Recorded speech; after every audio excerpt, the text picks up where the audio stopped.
Hello everyone and welcome back to Yume's route of Hoshizora no Memoria. I'm actually not so sure about this anymore after what happened in the last episode. But I think we should still be on Yume's route. Because if we aren't, it would mean that the internet lied to me. And that can't be, because the internet never lies. Anyway, let's continue. The lights were off in the hospital room. It was already lights off at the hospital. Totsu Yume looks outside the window whilst seated on her bed. The sea drowned in the darkness of the night. The sound of the waves crashing and receding, over and over again, like the flickering of the stars. It was a symbol of eternity, and she thus envied it. It might be the end for her once she sleeps. Her eyes might never open again. She looks down at the sea before going to sleep because she fears that. And should she wake up the next day, she would gaze down at the sea once again in her gratitude as it reflects the sunlight. She would say good morning to the crashing waves. だから今はおやすみなさい.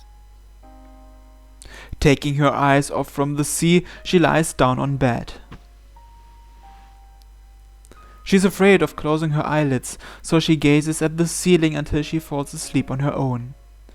Curtains not drawn, starlight coming in through the window faintly illuminates the white ceiling, dyeing it the same color as the raindrops and her side table.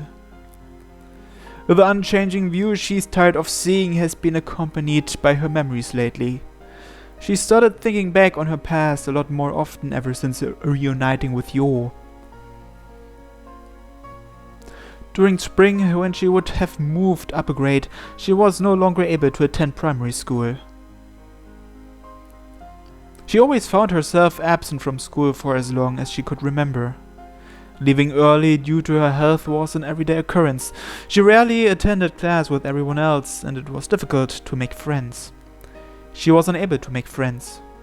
Dropping out was only a matter of time. But she wanted to attend school nonetheless. She loved school. She liked the fried bread served for lunch. Even if talking to and laughing together with her classmates wasn't easy, being together in itself was meaningful to her. She didn't want to quit school. She didn't want to be alone just because her body was weaker than everyone else's or because she was different. She didn't want to part with her daily life. She wanted to be normal. All she wanted was to study like everyone else, play like everyone else. But her family was against her going to school. Both her parents worked, so they couldn't readily pick her up if she collapsed at school from a fever. So they wanted her to stay at home, where her grandmother would take care of her. They already contacted the school about it. Don't worry, you can take distance education or have a home tutor. And you can play with your grandmother. So you'll be fine. And they decided that she was to stay home that spring and to recuperate. That day was the last time she went to primary school. And that's when she met him. Koga Sakayo. Since he was younger than her, she called him Yo-kun. He never smiled and kept his distance from others. He was different from the others in his class. And he was also different from her. He didn't dislike being alone. It felt as if he chose to be alone of his own will. It's none of your business. Like I said, it's none of your business. He felt indifferent about everything. If he was just grown up, she felt bitter. She felt jealous. If she were like him, things wouldn't have turned out like this. If she simply didn't care, if she didn't care about school, she wouldn't be feeling like this. And the thought struck her. I'll start hating school. I'll stop caring about school. I'll stop feeling bitter, no more sadness, no more regret. And I'll divert my attention to him. ありがとう、ようくん。君と出会えて嬉しかった。また出会えるともっと嬉しい。私と遊びたくなったらいつでも言ってね。私は君と一緒にいるのが好きだから。Although she was no longer able to attend school, She thought she'll be fine if she became friends with him instead. I can smile, can't I? I'm not alone, am I? I can stay here, can't I? I won't pass away in solitude, right? きっといつまでも永遠に私は君が好きだから。 Following that, she didn't behave herself at home, but rather frequently snuck outside without her parents knowing. Her grandmother seemed worried as she waited for her at home. Although she warned her, she never got angry and helped keep it a secret from her parents. She went out to town searching for Yo. Finding him wasn't too hard. If she waited until school finished, she would often find him going home alone. Even if her timing was off, she would bump into him on the way. There are a limited number of places a primary schooler could go to, not to mention he also appeared to be looking for her. He's looking for her. That alone made her heart jump with excitement. He had taken an interest in her, despite being indifferent towards just about everything. She was special to him. They can become friends, and they definitely will. And when they met, he was never the first one to call out. He didn't seem to be used to interacting with others. Likewise, she didn't have any friends either, so she needed courage to speak up. Nevertheless, she was able to talk to him. Was it because he was also special to her?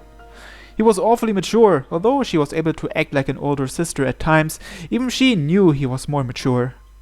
Even when she tried to teach him things because she was older, most of the time he knew more than her. She felt frustrated, but had to bear with it because she was the older one. On the occasion that she did get angry, he would quickly apologize, as if he wasn't used to others getting angry at him. That's why she never bore a grudge against him. Just like that, the two grew closer and closer. She even showed him the lookout. Indifferent about school, he didn't seem to think much of the town either. However, he said it was his first time at the lookout. And she was happy. She showed him the way running up the hill. And after stargazing together, she kissed him on the forehead. She felt embarrassed and left him there. She also ran all the way down. She ended up getting a fever after arriving home and was bedridden for a while. Afterwards, the two were able to meet easily without having to find each other. The lookout became the playground. Waiting till school finished for him, she had her grandmother drive her. Light vehicles were permitted up at the lookout. Her grandmother would wait for her until she finished stargazing with him. It seemed that he never realized she arrived by car. Not only was it dark, the lookout had an abundance of trees. The car was probably hard to see once the sun set. She lied to him, telling him she walked up. And he seemed to have taken her word for it. She didn't want to tell him about her health. She wanted him to treat her just like any normal girl.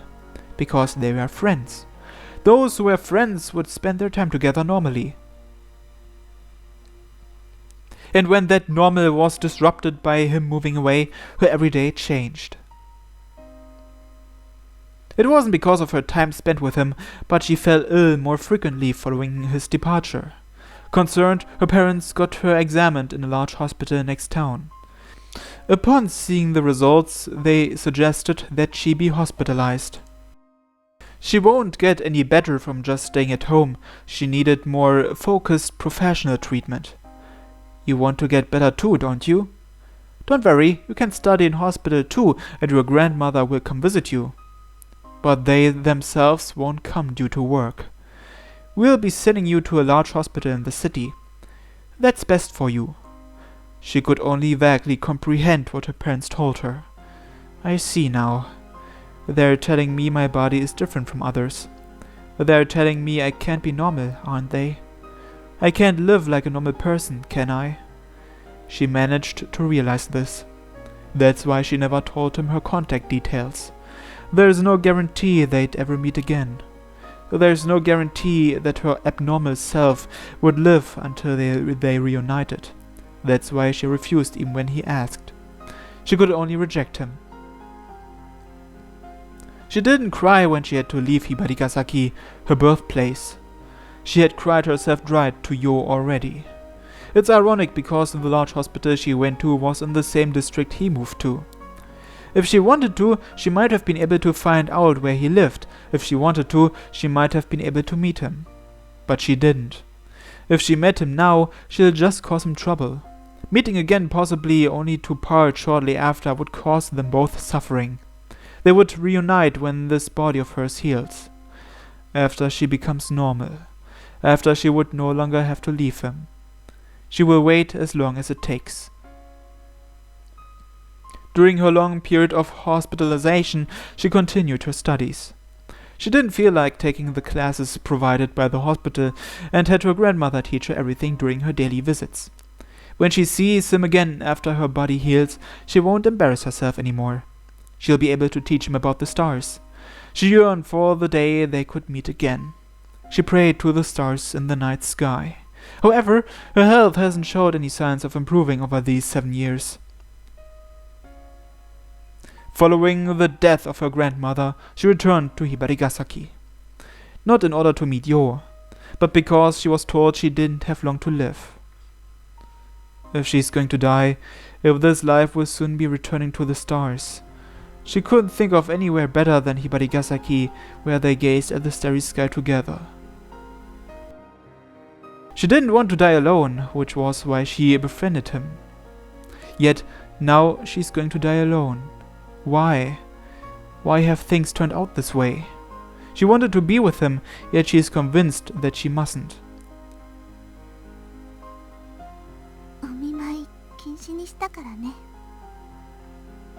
Was this all for the best? The thought of reuniting with him never crossed her mind. When she caught sight of him at Hibarigasaki by chance, when she saw him all grown up, she was so happy she was on the verge of tears. She didn't call out to him, she left before he could talk to her. When he seemed as if he was about to catch her, she ran away frantically. She never thought about reuniting with him, yet he was there. When he came to visit her, she was almost going to cry. She tried her best to hold it in. She definitely wasn't going to show him that side of her. Older sisters can't possibly let themselves get consoled by younger boys. There's nothing to be happy about. Memories can remain as memories. Getting married after reuniting, she has no intention of sticking with that childhood promise. The time to fantasize, the time to dream is about to come to an end. And what awaits her is a nightmare. It's closer than he thinks.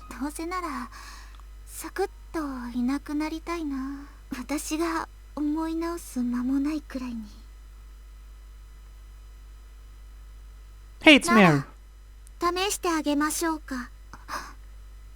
思い直す間もないくらいサクッと買ってあげましょうか Why didn't she notice? How long has she been here? Standing beside the bed was a girl, illuminated by the starlight coming in through the window. 誰 Huh? I thought these two met before. メア名前を言うのは初めてねえあなたとは初めてじゃないけどこの姿で会うのは初めてだから So they met in a different form before? 何わからないならそれでいい She thinks to herself in confusion. Who is she? This is an unusual time for her to visit. It's clear she didn't enter normally. もしかして死神さんとか She makes the judgment based on her scythe gleaming from the starlight. Not only that, this Mare girl looked just like her when she was young. そうよ私は死神よ Her heart starts racing after she affirms it. 私の命借りに来たの私は悪夢を狩る死神よだからあなたの悪夢が命でない限りは狩ることはできないだけど試してみる価値はあるかもしれない試すの The Grim Reaper's throne appears conflicted. やったらヨウくんに怒られるから Her tone sounds like a child getting scolded by their parents. 君ヨウくんのお友達それよりも She glances at the door to the room. あなたが寝ていたら起こそうと思ったんだけどもう起きてるなら問題ない君はここは遠いから長いはできないだから一言だけようくんを悲しませたら鎌でざっくり刺すからね。 Her figure starts fading, and she disappears completely amidst Yume's surprise. なんなのこれ。 The way she appeared and disappeared. She's just like... That's right, she's just like the fairy that tutors her. She remains in a daze until hearing a knock on the door. So the fairy who tutors her definitely isn't Mare. Then who is it? I don't think it's Ren, so is there a third quote-unquote fairy? There's no sign of anyone around at night. The car park they saw on their way here had only a few cars, presumably from the staff on night shift. 正面玄関には鍵がかかっていますから、そこから忍び込むことはできないんです。建物の裏側に通用口があるんだよね。はい。この時間に唯一病院に入ることができる扉です。At night, there's no available entrance to the west ward where Yume is. The entrance for regular patients is also closed. So in order to take Yume out, we would have to use the staff entrance to the central ward. At least that's according to Hisakaki and Kosame, who know this inside out. 看護師の巡回時間もお父さんから聞き出したりしてチェック済みですよ。その巡回が一番手薄になるのがこの時間なんだよね。Sunday night, it's long past lights out. After waiting till this time, we carried out this plan. I followed through with the ridiculous plan they drafted. まやかさんからバイクも借りてきたし、あとはゆめさんが来るのを待つだけだね。The preparations are complete. Thanks to everyone's help, everything is going according to plan. Whether we succeed or not, all rests on Yume. If she doesn't want to see me, everything would be for nothing. 来るよ、絶対。Asuho observes my face from up close. It's been a while since she's done this. ゆめさんはようちゃんに会いたいって思ってるんだから、ようちゃんと離れたくないって思って。Yeah, I believe you. If she comes, that would mean she's determined. Shown not through words, but through action. Will I be able to respond to her? I want my wish to come true. For these last 7 years, meeting her again was the most important thing on my mind. And I want it to come true tonight. 気温が下がってきましたね。 Kosame murmurs as she gazes up into the night sky. Even if Yume wants to see me, this plan wouldn't work if she were in bad health. At this point, my only choice is to believe. Believe in my friends to bring Yume to me. やってられないわね。なんで私が一番危険な橋を渡ってるのよ。Hisakaki, who had snuck inside the hospital, returns with a bunch of complaints. 私はこの計画に反対してたって言うのに。非常識だって言ってたもんね。なのに、なんで私がこの役なのよ。そこはそれ、適材適所ですから。かままちゃん、病院の地理に詳しいもんね。それだったら小雨だって同じでしょ。いざという時の運動神経を考えてのことですから。看護師と鉢合わせたら胎児でもしろっていうの。まったく。Hisakaki. I stop her endless complaints. Anyway, about Yume. 連れてきたわよ。ほら。Standing some distance away is Yume. It's the first time I've seen her own clothes. Are they for going out? I know the plan has succeeded. I feel relieved. In fact, I could collapse right this moment. All that's left is my part. ゆめさんが眠っていたら引き返すつもりだったんだけど、起きていてくれて助かったわ。うん。おかげで死神さんにも会えたしね。死神？メアって名乗った女の子だよ。We all react in surprise. メアさんもいらしてたんですね。I see. I told her about our plan last night. Did she come out of concern? Did she come to visit Yume? ようくん。Yume steps forward and faces me. どうかな、この服。変じゃないかな。この時間だとパジャマは寒いし、私服に着替えてきちゃったよ。Sorry for calling you out without any notice. たった一着の私服なんだけどね。着るのも久しぶり。だからおかしいところないかなって。It looks fine. You look just like a normal girl. 女の子扱い。I was supposed to compliment her, but it seems to have gotten her angry instead. 子供扱い。 That wasn't my intention. 普通っていうのは嬉しいけどね。 She's smiling. As far as I can tell, her health is fine. 私をどうするの？ Bring you along. どこに？ There's somewhere I want to take you. 誰かに見つかったら怒られるよ。 I'd take all the blame if that happens. お願いね。 Yeah, leave it to me. 夜に抜け出すの初めてドキドキしちゃった。特にナースステーションの前を見つからないように駆け抜ける時が一番楽しかったよ。 Though I knew it already, Yume is indeed on Asuho and Shinami's side of the spectrum, which is a good thing. それに後で抜け出したのがバレてもヨウくんが代わりに怒られてくれるし。 I'd appreciate it if you at least tried helping me talk my way through it. この人にさらわれましたって言うね。 But that's betraying and abandoning me. ヨウちゃん、バイクのエンジンかけたよ。どうぞ。ヘルメットですよ。二人乗りは多めに見るけど、スピード出しすぎないようにね。ただでさえポンコツバイクなんだから。 The old scooter is a bit of a tight squeeze with two people. Yume. After putting on my helmet, I pass her the other one. She takes it absent-mindedly. バイク乗るの？ Yeah. Alternatively, we can go by train, but I want her to walk as little as possible. 私乗ったことないよ。 I'll be the one handling it. I've got a license. Sorry, but you'll have to use the luggage carrier, but it won't be scary if you just hold on. I tell that to her as she looks uneasy. And suddenly, she puffs up her cheeks. 私の方がお姉さんなのに。 I can't help but smile because she said that just like she did back then. Also, here. I give her the jacket I was wearing. これ何？ The wind is cold on the scooter. Put it on. いいよ。